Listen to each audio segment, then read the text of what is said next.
Golf Pick'em Expert Picks. Brought to you by FootJoy.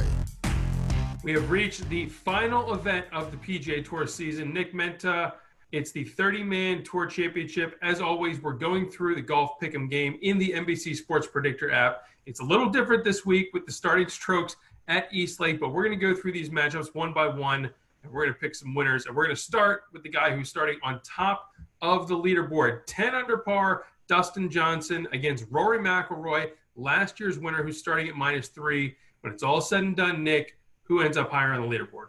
Forget the strokes. Are we sure that Rory's even going to play? I mean, given the news this weekend that his wife is due to give birth to their first child literally any day now, and he made it clear that whenever he gets that phone call, he's bolting. Will, if this were truly a head-to-head matchup and you threw out the strokes, I do think that there are some reasons to take McIlroy in this spot, given his history at East Lake. But when you factor in the 7-shot gap and what DJ's done the last month, particularly the last 2 weeks, it's all just too much to overcome. You have to take Dustin Johnson.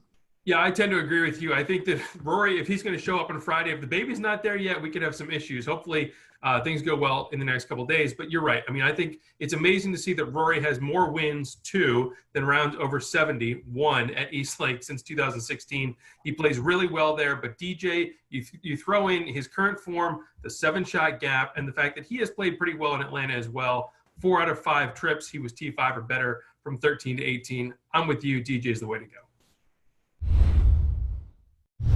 All right, Nick, this one's kind of an even matchup. Only one shot is differentiating. Bryson DeChambeau at 4 under from Colin Morikawa at -5. Morikawa is in the Rory slot from last year where McIlroy won the whole thing. Do you think that he could pull off a similar feat this week? William, you know me better than this. You know that I can't not pick Colin Morikawa in the final event of the season. And I'm not sure there's a golf course that really doesn't suit Colin Morikawa, but East Lake certainly seems in his wheelhouse. He's second on tour in strokes gained approach. He's 4th in tee to green. Bryson has been a very entertaining watch this summer, but East Lake isn't the kind of place that you can overpower. It's a little more about precision, and that's why I really like Morikawa in this matchup. I can see the daggers you're about to throw me through the computer here, but I'm actually going to go the other way. I'm going to take Bryson. I think this is a chance to buy low on Bryson. Remember, this is the same guy that was dominating the PGA Tour like a month ago. He said he had some weird spin rate issues going on at BMW, so we have to take that into account. But I do think that he's going to be able to pick his spots, and if maybe he adapts to a play like DJ had last week at the BMW, you get aggressive in places, you lay up with iron in other places, he could find some success with only one shot different. I think I'll take Bryson. A former FedEx Cup champ against a player who nearly won last week at Olympia Fields. Nick, Justin Thomas and Hideki Matsuyama, who gets your vote? So I don't want to ruin the drama of us releasing our final winners of the season, but I will just say that Justin Thomas is going to start this week 7 under par. That's 3 shots ahead of Hideki Matsuyama and behind only 2 other players. In 4 starts at East Lake, Justin Thomas has finished T6, solo second, T7, and T3. Will, I think you can see where I'm going with this. Yeah, I tend to agree, and you're right. JT has some of the best course form of any player in this week's field. Hideki definitely fits the bill of just happy to be here. That was his first top 10 since the WGC Mexico in February. I'm not exactly expecting a repeat performance. JT has played so well in Atlanta. Moreover, never been over par in the final round. When the course is playing its most difficult, he tends to play well. This is the way to go in this matchup, even with the strokes on his side. He won the BMW championship. He's starting 2nd on the leaderboard. Nick, do you think Jon Rahm has the edge against Patrick Reed in this week's matchup? Well, he certainly has 5 shots to start with right out of the gate. Patrick Reed has just 1 top 10 finish in 6 appearances at the Tour Championship. Rahm, on the other hand, has been T12 or better in all 3 of his trips to Atlanta. When you compare their course histories and their starting positions, this was the easiest pick of the week for me, Jon Rahm. Yeah, I agree. I don't know if there's any course right now or any player that I would take and give Jon Rahm 5 shots to start and say, I'll catch you in 72 holes. Patrick Reed has honestly not really played as well as I expected in the playoffs. T40 and T49 the last 2 weeks. I thought he was going to bring it a little bit more. And Rahm, even though there might be a little bit of an emotional letdown after that big win in Chicago, I think he's absolutely going to be one of the contenders at the end of the week and is the way to go in this matchup.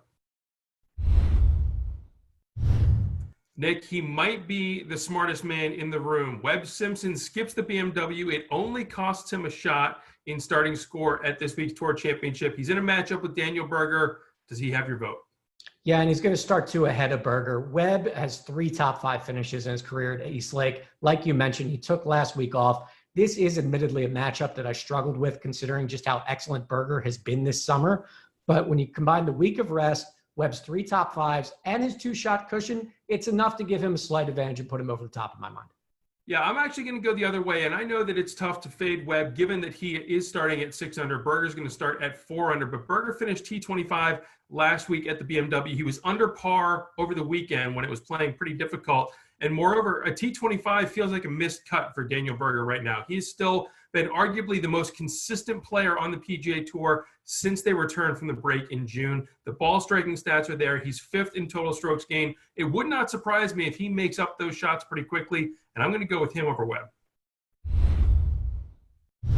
Xander Schofley has won the Tour Championship before. Kevin Kisner is a Georgia guy. He knows the course well. Nick, which way are you leaning in this matchup? Schofley's the clear lean for me here. He's going to start 2 ahead of Kisner. In 3 starts on this golf course, he's won, he's finished 2nd, and he's finished 7th. He's racked up 7 straight top 25 finishes this summer, and we've been singing his praises the entire time. At 3 under par, it's a lot to ask, but if DJ, Rahm, and Thomas don't really push the pace, Xander's the kind of guy you'd expect to make a charge this week. I'll take him in the matchup with Kisner. Yeah, Kevin Kisner tied for 3rd in 2017 when Xander won the tournament. He himself has 5 straight top 25s, is really playing well at the right time, and I still have no chance against Xander in this matchup. I really think that Xander is the way to go. You mentioned a lot of the stats. He's gone T25 each of the last 2 weeks, and no one's really noticed. It's felt like it's been a regression for Xander. That's how well he has been overall, tee to green. He is really a player, I think, that you need to watch and a possible contender once we get to the weekend, even though he's starting down the board at -3. A matchup of 2 Georgia Bulldogs, Nick. We've got Brendan Todd starting at 3 under, Harris English starting at 4 under. Who's going to end up the week higher on the leaderboard at East Lake? Well, I think even serious golf fans will be surprised to find out that Harris English, without a victory, is going to start the week 1 ahead of Todd, who's won twice and factored on Sunday on so many other occasions, despite how some of those occasions have gone. But quietly, this is the season that English has put together. He's racked up 13 top 25 finishes and 19 starts. He was as good as anyone not named Dustin Johnson in Boston, and he's 6th on tour out of everybody in strokes gained total. It's been a quiet season, but it's been a good one, and I'm going to take English. Yeah, I admit this is a tough matchup to pick because these guys are both making only their 2nd appearance at East Lake. Todd hasn't been there since 14. Harris English hasn't been there since 15, but I'm actually going to go the other way. Give me Brendan Todd because if you look at his resume this year, you look at courses like the BMW, Memorial, Bay Hill, WGC in Memphis, some of the toughest layouts, those are all top 25 finishes for Brendan Todd. Obviously, the field is smaller this week, but I think the relative success could be there. It wouldn't surprise me if he works his way up into the top 10, and I think he's got the edge over English in this matchup.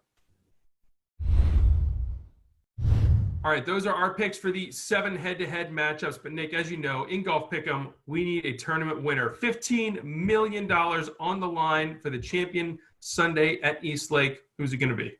If only we were eligible for $15 million for picking right in free-to-play Pick'em. I tipped my hand earlier. I'm going Justin Thomas. He is going to join Tiger Woods and Rory McIlroy as the only players to claim the FedEx Cup twice.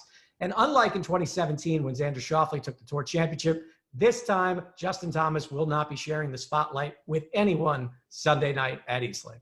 See, speaking of the 2017 scenario and no one sharing the spotlight this time around, how about the guy that had the other half of the trophy situation? Give me Xander. We can't go through this season. We can't end the tour season without someone picking Xander Schofley. I don't care that he's starting at 3 under. I love the fact that he is playing really well right now and not really getting a lot of attention. His course record at East Lake is superb. He's won here before. He's contended before. He knows the pressure that comes with the weekend at East Lake and in this specific environment. I think this is the week that the X-Man gets it done, erases all of those second-place finishes, and gets himself a very nice check. All right, those are our picks. Remember, go into the NBC Sports Predictor app, make your Golf Pick'em selections for the Tour Championship. There's $1,000 in guaranteed prizes up for grabs, $50,000 jackpot if you get a perfect score, and the season is going to continue with the U.S. Open and the Masters. For Nick Menta, I'm Will Gray. Remember, make your picks. We'll see you next time.